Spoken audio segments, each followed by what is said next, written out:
नमस्कार मित्रांनो.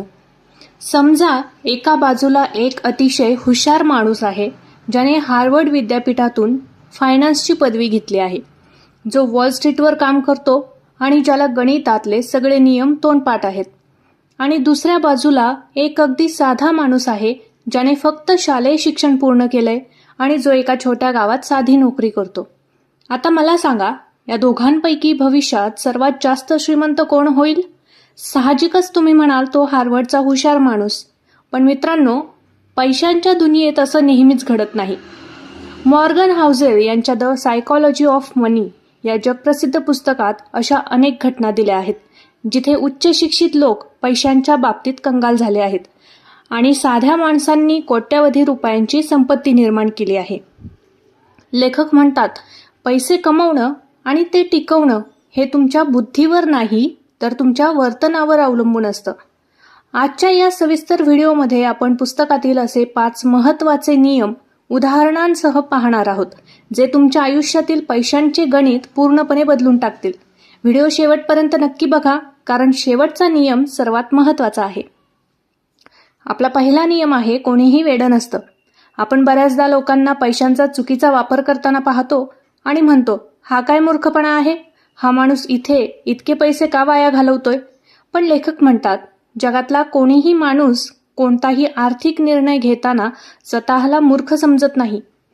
प्रत्येक माणसाचा पैशांकडे बघण्याचा दृष्टिकोन हा त्याच्या अनुभवांवर आणि परिस्थितीवर अवलंबून असतो. एक उदाहरण पाहूया.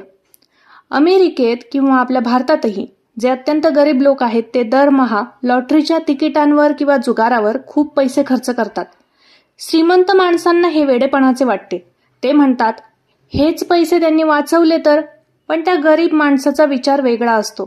त्याला माहीत असतं की साध्या नोकरीतून तो कधीच मोठी गाडी किंवा घर घेऊ शकणार नाही.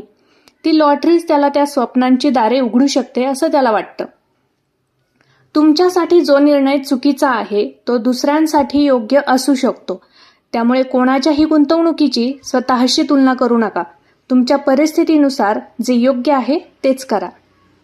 दुसरा अत्यंत महत्त्वाचा नियम म्हणजे नशीब आणि जोखीम.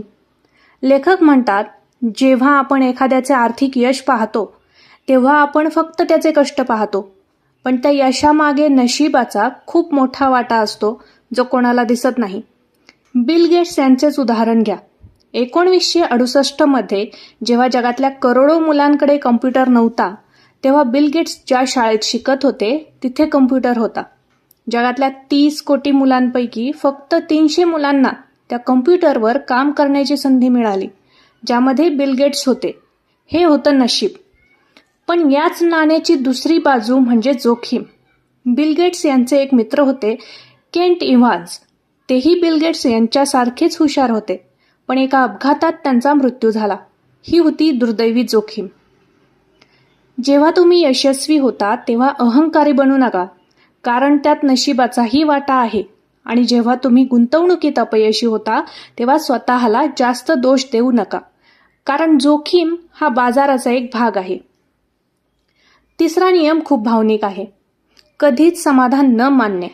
लेखक म्हणतात, आर्थिक जगतातील सर्वात कठीण गोष्ट कोणती असेल तर ती म्हणजे माझ्यासाठी एवढे पैसे पुरेसे आहेत हे समजणे. अनेक लोकांच्या आयुष्यात असे घडते की त्यांचे उत्पन्न वाढले की त्यांच्या गरजा आणि इच्छाही वाढतात. आधी सायकल हवी असते, मग बाईक, मग साधी कार, मग लक्झरी कार. हा प्रवास कधीच संपत नाही. अनेक श्रीमंत लोक अधिक लोभापायी आणि लोकांमध्ये आपली प्रतिष्ठा दाखवण्यासाठी आधीच असलेल्या संपत्तीला मोठ्या जोखमीत टाकतात आणि शेवटी कंगाल होतात. जर तुम्ही स्वतःची तुलना तुमच्यापेक्षा श्रीमंत लोकांशी करत राहिलात तर तुम्ही कधीच आनंदी होणार नाही.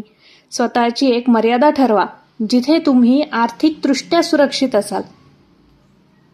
चौथा नियम आहे गुंतवणुकीचा राजा म्हणजेच चक्रवाढ व्याजाची जादू.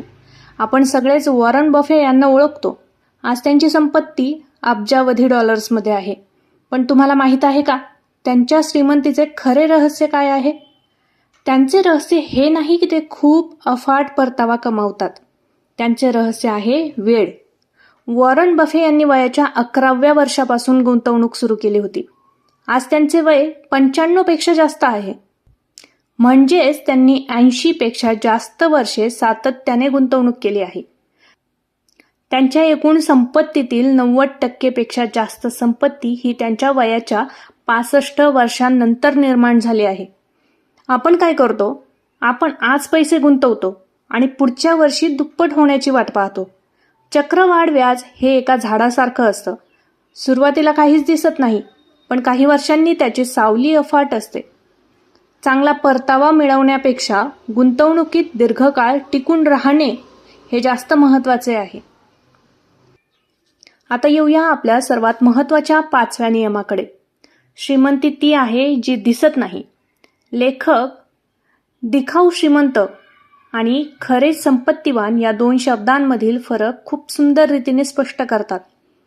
जेव्हा आपण एखाद्याला रोल्स रॉयस किंवा BMW गाडी चालवताना पाहतो तेव्हा आपल्याला वाटतं की तो खूप श्रीमंत आहे.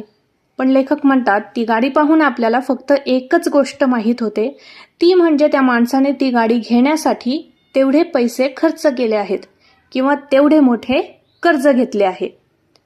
रिचनेस म्हणजे तुमचे चालू उत्पन्न, जे तुम्ही वस्तू खरेदी करून लोकांना दाखवता. पण वेल्थ म्हणजे ते पैसे जे तुम्ही अजून खर्च केलेले नाहीत. ती तुमची बचत आहे, तुमचे शेअर्स आहेत, तुमचे म्युच्युअल फंड्स आहेत. खऱ्या संपत्तीचा सर्वात मोठा फायदा काय आहे माहीत आहे? ती तुम्हाला वेळेचे स्वातंत्र्य देते.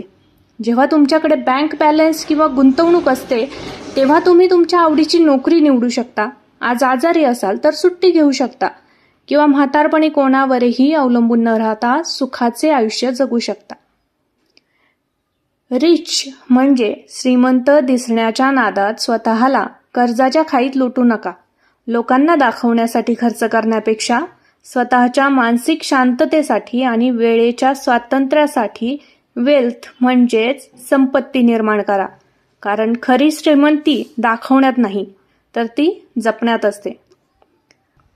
तर मित्रांनो, द सायकोलॉजी ऑफ मनी या पुस्तकातून आपण हेच शिकतो की पैशांचे गणित हे आकड्यांपेक्षा आपल्या स्वभावावर जास्त चालते.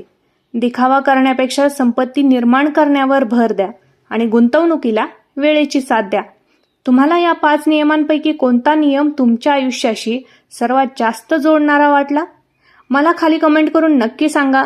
जर तुम्हाला हा व्हिडिओ माहितीपूर्ण वाटला असेल तर आपल्या मित्रांसोबत आणि कुटुंबासोबत नक्की शेअर करा. आपल्या हॅपी फॅमिली फायनान्स चॅनलवर आपण तुमच्या कुटुंबाचे आर्थिक भविष्य सोपे आणि सुरक्षित बनवण्यासाठी असेच व्हिडिओ आणत असतो. त्यामुळे चॅनलला आत्ताच सबस्क्राईब करा आणि बेल आयकन दाबायला विसरू नका. भेटूया पुढच्या एका अशाच माहितीपूर्ण व्हिडिओमध्ये. तोपर्यंत पैशांचा योग्य विचार करा, सुरक्षित गुंतवणूक करा. धन्यवाद.